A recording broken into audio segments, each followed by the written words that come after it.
Hi, everybody. I'm Josh Earl. And I'm Will Garcia. And together we're the Hoops Guys. And in continuing our 2014-2015 NBA season previews, today we'll be discussing the Houston Rockets.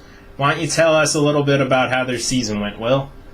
Yeah, it went pretty well for them. They finished 54-28, losing in a pretty talked about series to the Blazers, in which Damian Lillard and LaMarcus Aldridge just went crazy on them. But they went to 6 games. It was a really tightly contested series. And all in all, I think this team, although it was disappointing they went out in the first round, that Western Conference is really tough. So, they spent most of the year as a sort of title contender. And I think they, aside from the playoffs and how that played out, I think that met expectations. Yeah, I think regular season-wise, they did well. I mean, they got home court advantage in the first round.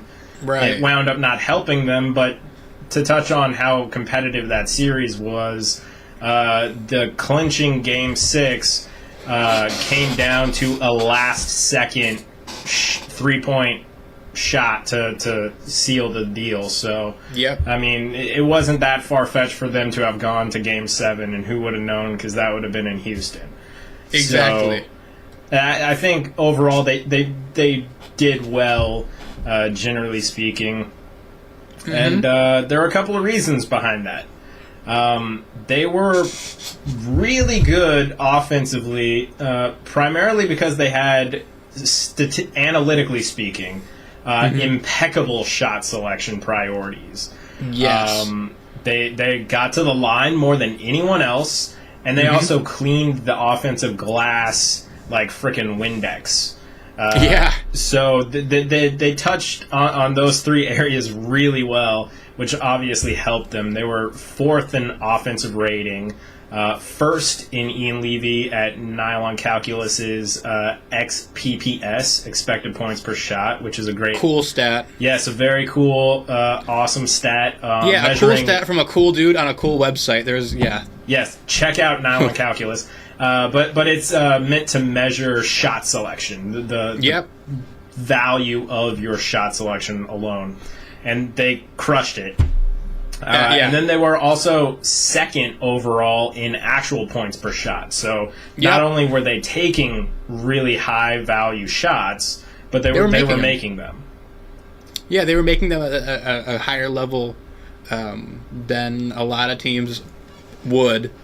Even make their not so effective shots. Yeah, I mean, they wound up 3rd in effective field goal percentage. As I mentioned, they were 1st in the league in free throw per field goal attempt. They got to the line more than anybody else.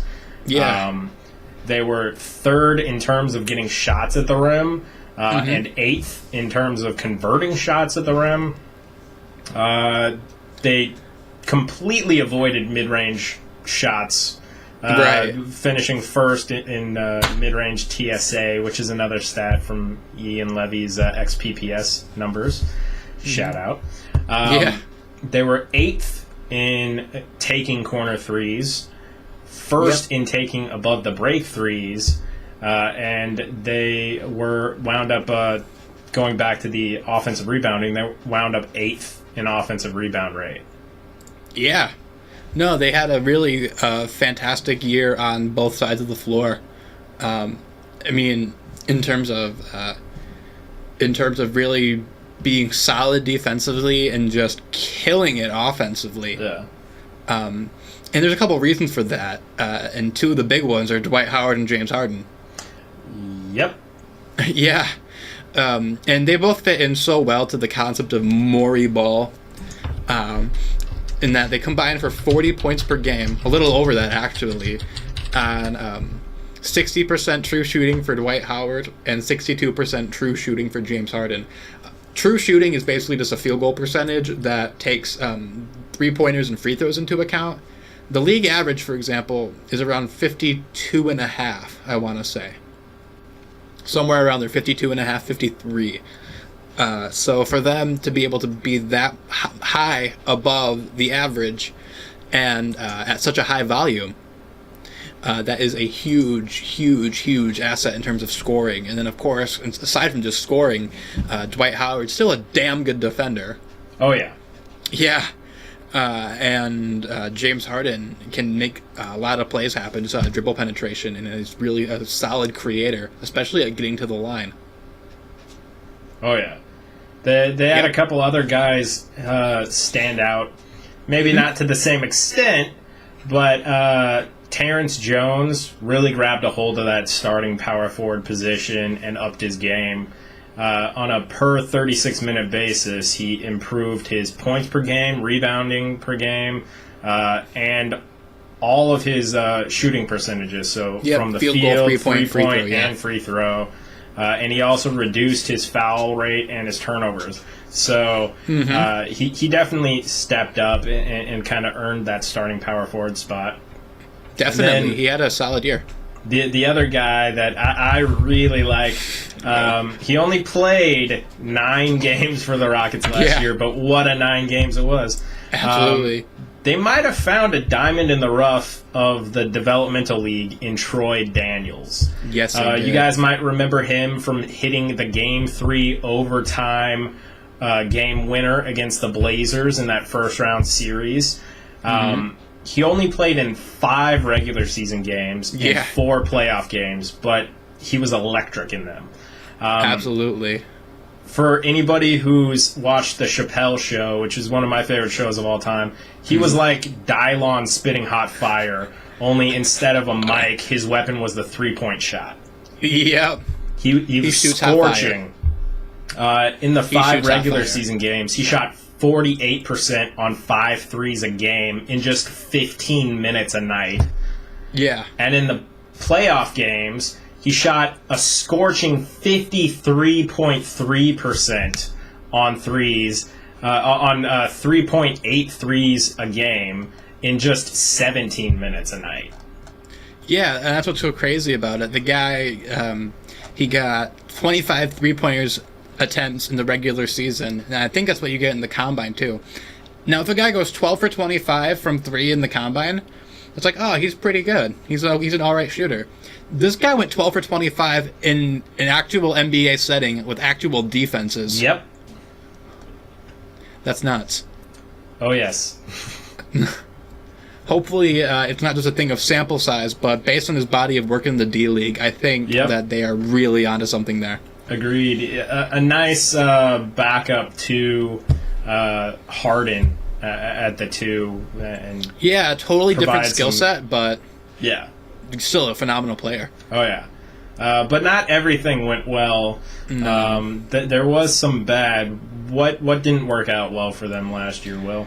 Well, one big problem for them was getting free throws to go. You know, the free throw, you'd think that the more analytically minded Houston organization would, I'm sure they do know, the free throw is the most efficient shot in all of basketball, yet they were 28th in the free throw percentage. Yep. And that's, mostly because of one dude, Dwight Howard. Yeah. They got to the line so much more than everyone else, but they didn't convert at a very good rate. No, and to be fair, it wasn't just Dwight. No. Terrence Jones, as good of a season as he had, did struggle from the free throw line as well, as did Omer Asik. So there were a couple players. Chandler Parsons isn't a great foul shooter. He's okay. So they weren't exactly getting the ball in the hole when they went to the line. Yeah.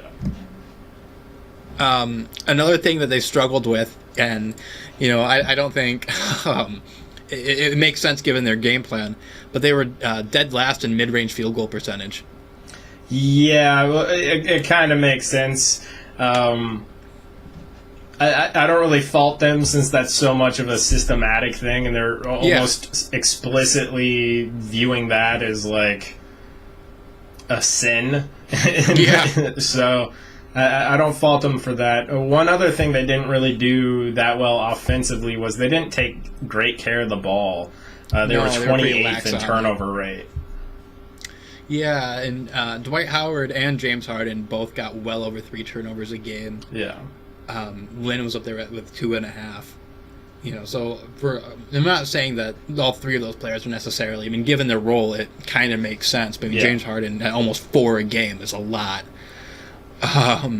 So taking care of the ball was definitely a problem for them. Yep. And you'd think that, again, analytically speaking, John Oliver even put it best. John Oliver did last week tonight. I got the wrong Oliver. Dean Oliver. I was going to say, what? John Oliver said that FIFA is evil in the hat. Never mind. No, John Oliver says funny things on HBO, and I recommend watching them. But Dean Oliver says interesting and smart things in books that I also recommend you check out. Yes. And one thing that he even said, tying us all back to the Rockets, because we got so derailed there, is that turnovers are one of the biggest predictors of winning, is just taking care of the ball and forcing other people to not do so. Yeah.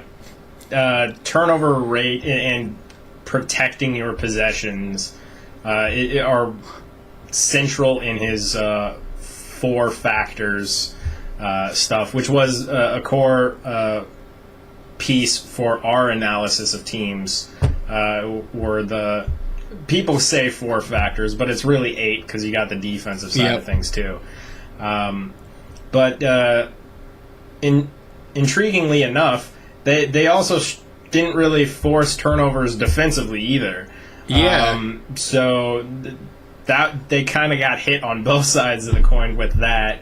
Right. And they also gave up too many shots in the corners and in the paint defensively. Yeah, and those are some of the most efficient shots in all of basketball. Yeah, which, I mean, those are the shots they're going for outside of the free throw line. Those are the shots they're going for. So you would think they'd be better at defending those too, but I guess that's life. Yeah. Having said that, speaking of being able to defend corner threes and corner threes in general, they brought in Trevor Ariza. Yeah. Non-contract year Trevor Ariza always kind of scares me a bit. But having said that, if he can do what he did last year, he spent most of last year feasting on corner threes off of John Wall's dribble penetration. And as a defender, he's the kind of guy who I wouldn't mind having contest some corner threes. Yeah. On top of it, he gets out in transition well and moves pretty decently off ball in the half court. And then his individual and team defense should help fill a pretty sizable need on the Houston Rockets team, where their perimeter defense has kind of been, to say the least, problematic. Yeah, they did have some problems with wing defense, and Ariza was a pretty good, especially considering that he obviously wasn't the main guy they were looking for. Yeah. But considering, I mean, that's not a bad pull. Now you just have to kind of hope that he can thrive in a similar situation with that dribble penetration. Yeah. And operating off of being able to get open looks. Speaking of open looks, Clint Capella gets a lot of dunks. Yes. The analytics love him. He was on top of most people's analytic draft boards. Because he's really efficient. Of course, part of that is because he's got the same sort of issue that DeAndre Jordan, Andre Drummond, Tyson Chandler, and people might think this is a positive association. In some ways it is. But much like them, he really only sticks to what he can do, and that's finishing at the rim. That's dunking. Yeah, past, being near arm's length of the rim, hasn't really shown much, but he's super athletic and young, so teams are high on him, and a lot of people think the Rockets got a nice steal with him, but he is really raw. Yeah, and not only really raw, he's really skinny. Yeah, it says 6'11", 210 pounds. Yeah, he is lithe. Yeah, that guy, like, apparently Houston has good food. I've never been. Maybe like, Maybe he can meet up with Harden in Dallas, or not Harden. Maybe he can meet up with Felton in Dallas or something. Yeah. Maybe they'll pair him with Felton, and they'll kind of help each other out in that Clint will eat some of what Felton otherwise would have, and that will also help Felton stay somewhat in shape. Perfect. Yeah. To be fair, round is a shape. That is true. That is true. Off of the fat jokes for a guy who's not even on this team, a guy who is really athletic and really in shape is Nick Johnson. Yeah. Very athletic combo guard.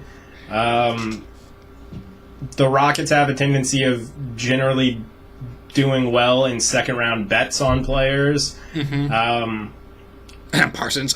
Yeah, outside of his athleticism and generally all-around okayness this last year, personally, not a whole lot stood out to me about Nick Johnson, but I'm inclined to at least see how this season plays out. I know Summer League he played well, but that's also Summer League. But we'll see. Right. The Rockets generally have a good track record on second-round picks.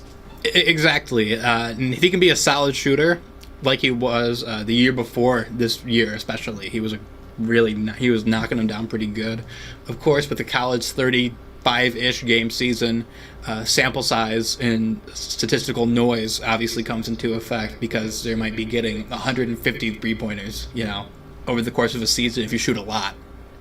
And a lot can happen in 150 shots, but if he can shoot the ball well and do well in transition, there's a canvas here for an interesting player, but he has a long way to go. Yeah. And then the other guys that they added probably aren't going to be big names that you'll notice, and the chances are they'll probably be near the end of the rotation. But Josh Powell is a decent journeyman big, but he likely won't get a whole lot of minutes. And I actually like Ish Smith a lot as a backup point guard. He's very solid as a point guard, very capable of running an offense and playing pretty decent perimeter defense. But, it'll be a question of how many minutes he might be able to eke out in the backcourt with, Beverly, Harden, Troy Daniels, Jason Terry's probably going to get some minutes, Nick Johnson, who we just mentioned, among countless others that the Rockets will probably bring in at some point this year. So exactly. I like him, but I wouldn't expect him to get too many minutes. Right. Speaking of a guy that I like and who got a lot of minutes, actually was second on the team, Chandler Parsons is gone. Yes, he is. Chandler Parsons is he did about as well as you could expect for a third option on offense. The team was looking for an all-star, but I think they might have gotten rid of one. And the reason why I say that is because out of players who were third options and then were elevated into a bigger role, guys like Joe Johnson, for example, and like Caron Butler, even Josh Howard in Dallas, they did very similarly, and he might have actually done better. The guy put up over 16 and a half per game, almost 6 boards, 4 assists, generated a decent amount of steals, shot the ball well, had a decent dribble drive game, good passer, especially on lobs, I noticed. Solid defender, got caught ball watching a bit, but all in all, pretty solid on that end of the court. This is an all-around guy who can really fill what you need to do. This guy is, I think, all-star caliber as a player. I think it's more of an issue of opportunity. Like we saw what happened with Bosh in Miami. Yep. You see what happens with Ray Allen in Boston. People become, as roles get smaller, I don't know, people just don't get regarded quite as highly. Yeah, points per game is what drives perceived value in the NBA. So when you're the third option, or when you go from being a first or secondary option down to a lesser option, you obviously get less opportunities, you get less shots, and therefore your stats, especially your per game stats, suffer.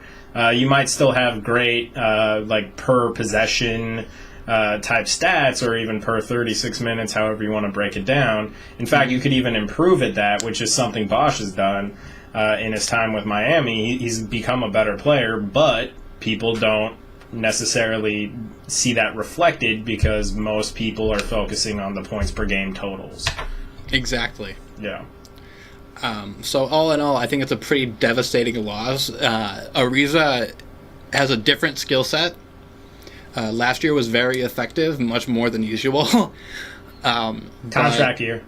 Yeah, contract year. Keep getting them checks, I guess.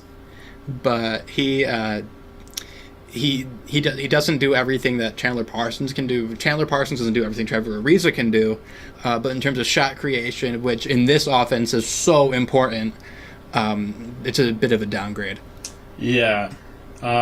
Another guy that left that has all-star potential and is a shot creator and definitely is going to hurt to lose was Jeremy Lin. Yes. He was, of course, moved to the Lakers in order to clear cap space at the last minute to try to offer Chris Bosh the max. We all know how that turned out. But Lin's a great dribble penetrator who can finish, get to the free throw line, or set up his teammates when the defense collapses. Really, he was the second best shot creator, at least from a perimeter standpoint, for himself and teammates on the Rockets last year behind Harden. Yes. So when you talk about taking him and Parsons off the table, they lose a lot of shot creation value from the perimeter, which is going to be something that they're going to have to see if they can get from Beverly, Nick Johnson, those type of guys, maybe Jason Terry if he's not too old now. Sorry, Right. Jet.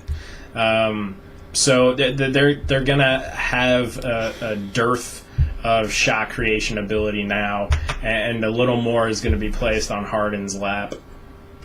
Yeah, absolutely. And in this offense that is so based on individual shot creation, losing those two hurts a lot. Yeah. And someone else who it hurts to lose a lot is Omer Asik. Yes. Not just in terms of being a really good backup to Dwight and not allowing for a major drop-off defensively when Dwight leaves the floor. Great rebounder, a great team defensive linchpin in his own right, and rim protector. But something that often gets overlooked when it comes to Asik, because there really isn't any publicly available stats that track this sort of thing, is his ability as a screen setter. Also because most people don't care. He got Harden free and Lin and Parsons free for a lot of stuff with his picks.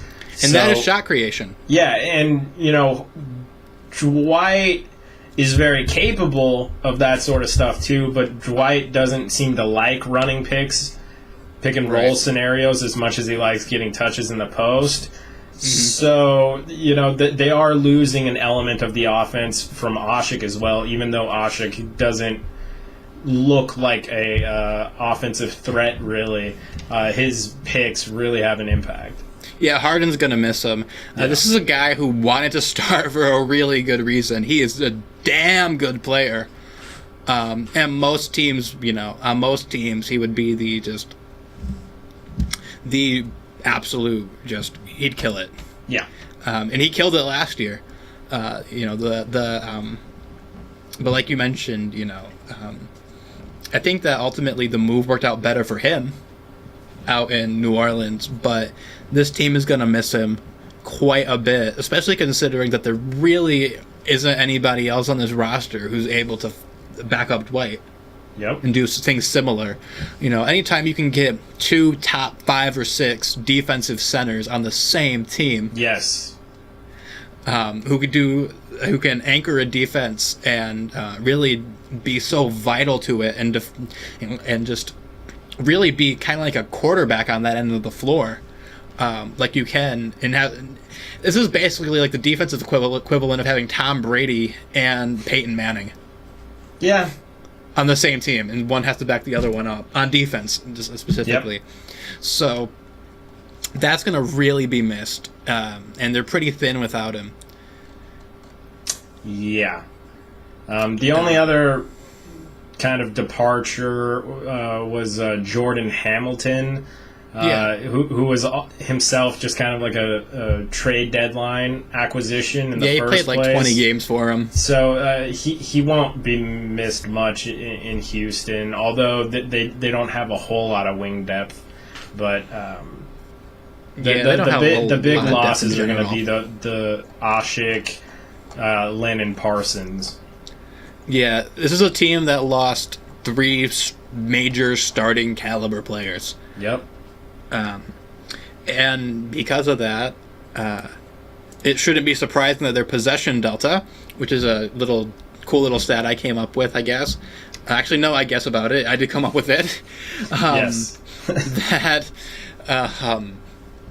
That takes a quick look at how many possessions per game, which is just being defined as a field goal attempt, or a trip to the free throw line, or a turnover, that they brought in through free agency versus who they lost in free agency. This team, there's 11 possessions, essentially, 10.8, that they're going to need to make up if they want to play at the same pace. Yeah. I have the feeling Dwight and Harden are going to absorb most of those. Beverly could.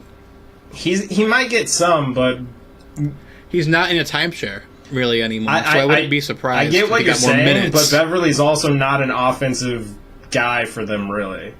I agree if anybody's going to get more touches in that starting lineup outside of Harden and Dwight, it's going to be Terrence Jones most likely. I think that Beverly could get more minutes, which would in turn increase, just because he doesn't have Jeremy Lin right behind him.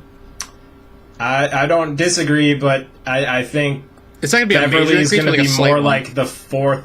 Actually, no. I know Beverly's going to be the fifth option for them on offense. So yep. Any offensive possessions are going to be metered out to the other 4 before they reach him. So he might get a little uptick, but I think Terrence Jones and Ariza are going to get the bulk of those, and then Harden and Dwight are going to get a little of those as well. Right on. Yeah. Right on. So on the rest differential for this team, how are they looking? All right, so they are -3. Now, rest differential is a stat I kind of came up with. No, you totally came up with it. I came up with it, but it's more like kind of a stat. It's also a stat. Just it's a number. It's a figure. At the kind of rest that a team is going to have over the course of the season compared to their opponents. You know, how many 4 games in 5 days, 3 games in 4 days, how many road back-to-backs did they play over the course of the entire schedule, and compare that with their opponents over that time as well. And so the Rockets are working at a deficit, but it's not a major deficit. So they'll be slightly less rested than their opponents over the course of the season, but it's not a major one that I would really worry about.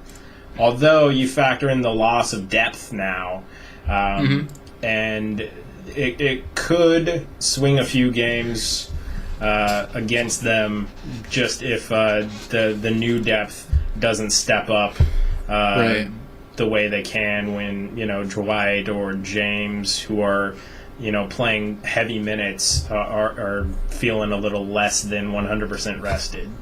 Yes. Yeah, I absolutely agree with that. Having said that, this isn't a bad rest differential. You know, it's not too bad. No. So I think that they should be okay. Yeah. So if you've been watching our team previews, you'll know we have a little segment we like to do called 5 Questions. I asked Josh a couple things. He asked me a couple things. We get to talk about some stuff we otherwise might not have gotten to. So I think it's your question for me. Yep. How will the losses of Parsons, Lynn, and Ashik impact the Rockets overall? It's going to hurt them bad. Especially in this sort of an offensive system that is based so much on players being able to create offense for themselves and for their teammates instead of like a really much of a set system that can do that. You have two perimeter shot creators and then a guy like Ashik in there who is really good if you need to get bailed out with a screen. Yep. So those are, in terms of the offense, all three of them, more so Parsons and Lynn, but all three of them really helped there. And that's going to need to be replaced, and I don't know who on this roster is going to be able to do that. And then on defense, Omer Ashik is one of the best just people you can have really quarterbacking your defense in all of basketball. He's literally one of the best in the world at it. So, obviously, when you lose 20 minutes a night, 22 minutes a night of that, there's going to be an impact, especially when you don't really have anyone on the roster to really be playing backup center. Yeah. So my question to you, I kind of touched base on it, but how do you think that this team makes up for losing that big of a chunk of its shot creation? It's gonna rely even heavier on Harden and Dwight. Yeah. As you mentioned, that they don't really run much of a structured offense per se. It's a lot looser than most offenses in that there are plays, but it's not a lot of play calls. You're not running a lot of plays or actions. It's more of kind of more organic, kind of just let our shot creators kind of create. We'll run some pick and rolls if they can't get anything out of an ISO or a post up, but it's fairly loose offensive system. Which kind of makes some sense given the pieces they had last year. I don't really fault it that much. And obviously they get great shots out of it given their XPPS. But when you lose Lynn and Parsons, who are, your two of your top three shot creators from the perimeter, that's going to be tough to make up. Beverly... I like Beverly, but he's not really a shot creator from the perimeter. Neither is Ariza. And Jason Terry's getting up there in age. Didn't even really play much at all for the Nets. Yeah. And then the other guys are Troy Daniels spits hot flame from his hands every time he steps behind the three-point arc. But he's not going to dribble penetrate. He's not going to necessarily create a lot of offense off the bounce. And Nick Johnson's completely unproven on the NBA level at this point. And Ish Smith isn't really that type of guy either. So a lot of this is going to fall in Harden and Dwight's laps. And to be fair, they'll probably still be a pretty decent offense because those guys are good at what they do. But, that it will have an impact. Absolutely, it will. So, given that the Rockets have kind of fallen for contract year Ariza before, what do you think the Rockets fans can bank on regarding Trevor Ariza's performance from last year? Not that. I don't think that that performance is going to be repeated from Ariza anytime soon. For one major reason is that it relied so much on a really good drive and kick game. 96%, according to Basketball Reference, of his three-pointers were assisted. 96%. That's a lot. Yeah. And you know who was doing a lot of those? John Wall. Yeah. So there's no one really on this team other than maybe James Harden. Actually, no, maybe. James Harden, definitely. Yeah. Who can get the sort of dribble penetration like that. And James Harden likes to shoot, and I don't blame him for that. Yeah, considering how much he gets to the line and how good a finisher he is, I don't really fault James for not really passing out too much when he does get into the middle of the lane, because he's usually able to either get a decent looking shot up or get to the free throw line. Exactly. So the sheer number of corner catch and shoot type opportunities that Ariza is going to get are going to drop a fair amount. Right. He might be able to get some stuff off of Dwight in double team situations. Yeah. But other than that, I don't think... I mean, to be fair, he did have a pretty solid year when he played in Orlando. He had another pretty good year. Of course, that was before he was really much of a three-point shooter at all. Yes, that was a while ago. Yeah. Back when he was like 21. Yep. But ultimately, at the end of the day, I think he can benefit from playing with Dwight, because Dwight's a pretty solid post passer. I think he's a little underrated at that. Yeah. So if there's a double team drawn, that could get some action going for Ariza from three. But ultimately, at the end of the day, so much of what Ariza does relies on either dribble penetration or using off-ball methods to get open. And I don't see that functioning very well in Kevin McHale's offense. Yeah. That said, defensively he'll be good. That said, his wing defense is definitely going to be something that they can use this year. Yeah. No, his defense is always going to be really good. Yeah. Just on offense, that year, and again, it just goes to show how important it is to put a player in the right circumstance to achieve their full potential. Yes. And this isn't that for Trevor Ariza. No. On offense. Yeah. So, want to go ahead on the next one, Josh? Yeah. Do you think the Rockets can get past the first round of the playoffs this year in a tough Western Conference? Yeah, if they can get... we'll talk more on that later. But, again, this is such a wide-open conference. Really, you can't bank on too much of anybody other than... I'm going to bank on the Spurs. Spurs, Thunder, and Clippers, I think you can generally bank on those guys being in the playoffs. In the playoffs, yeah, but in terms of being able to, they'll get out of the first round. It's like, nope.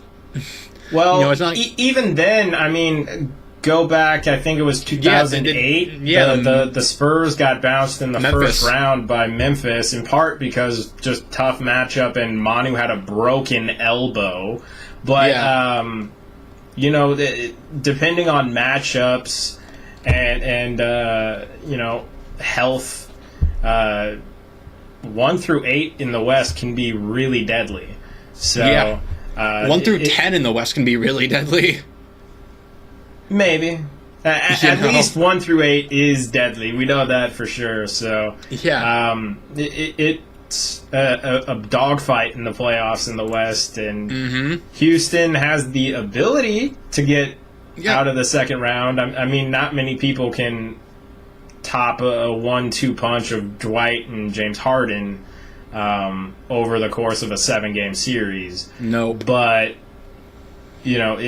there's also a lot of good teams out in the West that could knock them out, similarly to how the Blazers ended their season in the playoffs. So, absolutely. And then my final question to you is, what is this team going to do to shore up its big rotation? Good question. Yeah, it's bad. We'll talk about it a little bit later, but I would not be surprised to see them pull off a deal sometime during the season to bring in another big, maybe not a big name guy, but I think that they'll try to bring in somebody else to either back up Dwight or to serve as an ideal kind of floor spacing four-man to pair with him offensively. Maybe like a Ersan Ilyasova type, or maybe a Ryan Anderson, who obviously we know has played well with Dwight beforehand. Yeah. So I wouldn't be surprised if that's how they go about it. Right now, they don't have a whole lot of depth. No. Donatas Motiejunas didn't really have a good year last year. Struggles from shooting. The new guy, Costa, and I don't want to say his last name because I will butcher it. Kostas Papanikolaou. What he said. You can call him Greek Freak 2. Electric Boogaloo. No, maybe. I'll let you call him that. He is still unproven on the NBA level, so no real clue how that's going to do. I think they're going to probably putting him more at the wing. And he might see more small forward type stuff. And Clint Capella is really raw, like we mentioned earlier. So if he is on the regular season roster, probably going to be tough to expect a whole lot out of him. Beyond that, they don't really have a whole lot of quality big depth. That said, they're generally pretty good at finding rotation-level guys cheaply, either in the second round or as undrafted free agents. So I wouldn't be surprised to see somebody who nobody really knows about come in, get some rotation minutes in their big rotation and play pretty well.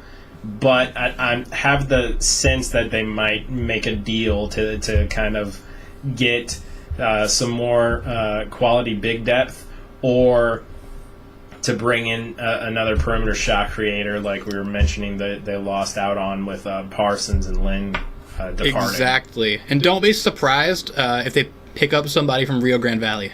Yeah, they'll definitely pick up somebody from Rio Grande Valley. Probably a big who can space a little bit. Mm-hmm. Yeah. Because that's how they like to play.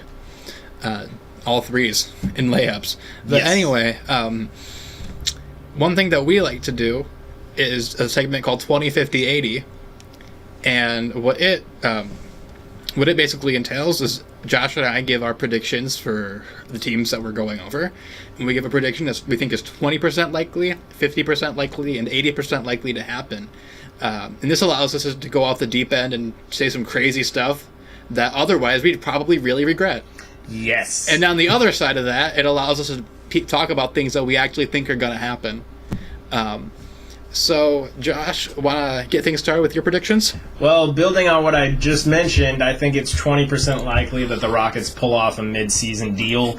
The only reason I don't have it higher is because deals are really hard to do, actually. Mm-hmm. People act like it's super easy to I'll just call up Danny Ainge and we'll get something squared away. You're talking about two different organizations that are trying to get the best out of it. And in between those organizations, not everybody is going to be on the same page within each organization. So you got a lot of factors going on. You throw in, all of the important things they have to tick off when it comes to the CBA and the trade deal itself. And then you also throw in negotiation, leverage, and that sort of stuff. And it's really not that easy to make a deal. So I don't think I wouldn't bet money that they'll make a deal, but I also wouldn't be surprised to see them make some sort of deal during the season to either get a big or to address the sudden, thanks to the departures of Parsons and Lynn, shot creation from the perimeter deficit that they now have. But yeah, I wouldn't bet money on it, but I also wouldn't be surprised. Exactly. And then I think it's 50% likely that both Dwight and James Harden are going to be in the top 10 in MVP votes this year. Like I mentioned with the possession delta, I think both of those guys are going to absorb some of those, which should put their numbers up. Also, with KD out to start the season and perhaps longer depending on how that injury plays out, there's a guy who's probably not going to be as high up in the voting unless he comes out playing gangbusters. LeBron and Love might cannibalize each other's MVP votes slightly. Steph will probably get MVP votes. Chris Paul, even Kobe, if the Lakers are even close to getting the playoffs, I bet you Kobe's going to get a few. So I wouldn't be surprised if only one of them is in the top 10, but I also would not be surprised whatsoever if both were in the top 10. Absolutely. Yeah. And then, because he's my boy, I think it's 80% likely that Troy Daniels is going to get scorch marks on his hands this season from shooting that hot fire like Dylon spits. Exactly. Oh my gosh. Dylon, and Dylon. Because I spit hot fire. Troy Daniels. Exactly. From 3. What are your predictions, Will? Okay. So I think that it's 20% likely that in trying to get Chris Bosh and add a third All-Star, this team actually winds up getting rid of 2 this year in Jeremy Lin and Chandler Parsons. Now, mind you, Lin would probably be making it in on a fan vote because, for 1, China, for 2, Los Angeles, and for 3, he's actually really a good basketball player. Yes. But there would be a demographic and branding sort of boost that he'd get, and a narrative boost that he'd have to make it in. And I think that Chandler Parsons can make it totally on merit. I wouldn't be surprised at all to see him approach 25-5 for Dallas. 25? In a slightly expanded role. Not 25, 25. 20, like 2-0. Okay, 25-5. Okay. Yeah. I was going to say, Will. He's not going to be dropping 25, no. But thanks for making me clear that up. You're welcome. Yeah. I wouldn't be surprised at all in a slightly expanded role because ultimately, at the end of the day, Dirk and Monte are a bit less ball dominant than James Harden and Dwight Howard. Yes. And there are fewer guys like Terrence Jones and like Jeremy Lin who also really, hunker down on shots. Yeah. Jameer Nelson isn't going to be taking as many shots as a guy like Jeremy Lin would be, I don't think. No. I mean, it might be close, but I mean, ideally, if they were given he's going to be filling that Jose Calderon role from last year. He's going to be the floor spacing, catch and shoot guy when the defenses are caught up trying to defend Tyson rolling to the rim, Dirk popping, Monte driving into the lane, and Parsons waiting on the wing for any kick-out pass. Exactly. So I think that, if you're looking at a lineup like Beverly or Lin, Harden, and then Jones and Howard, there's a little bit less pie left than if you're playing with Jameer, Monte, Dirk, and Tyson Chandler. Yep. You get a little bigger piece of the pie in Dallas. So I think that he's going to have an expanded role, and I think he's going to do very well in it. And I think 20 points, 5 boards, 5 assists, decent amount of steals, okay percentages, I think that's enough to make it in the West, to make an all-star team. At least it could very well be, especially if that team is winning, which we know they will. Sorry, Houston fans, but Dallas is good this year, too. Having said that, because the Western Conference is so stacked, I think I'm pretty 50-50 on whether or not this team makes the playoffs. We've had this discussion before we did the video, but I get your logic, and I'm sure you'll expound on your logic in a second, but I think that's pretty bold. I think even despite the loss of Lin, Oshik, and Parsons, the presence of Harden and Dwight, if healthy, which I'm sure factors into your logic, if healthy, those two should be enough to help keep them afloat and make it in the playoffs, even in the tough, very tough Western Conference. Mm-hmm. My take on it is this. To make the playoffs in the Western Conference, especially considering that teams like Dallas and arguably Phoenix, we'll get into that one later when we actually cover Phoenix, and Denver, of course, too, have gotten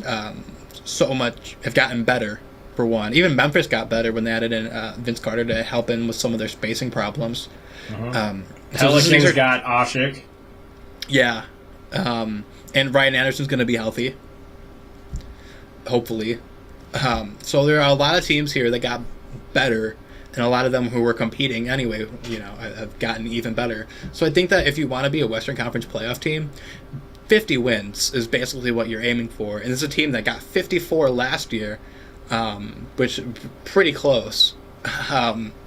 So you factor that in, the fact that despite having home court, they were still so close to not making it.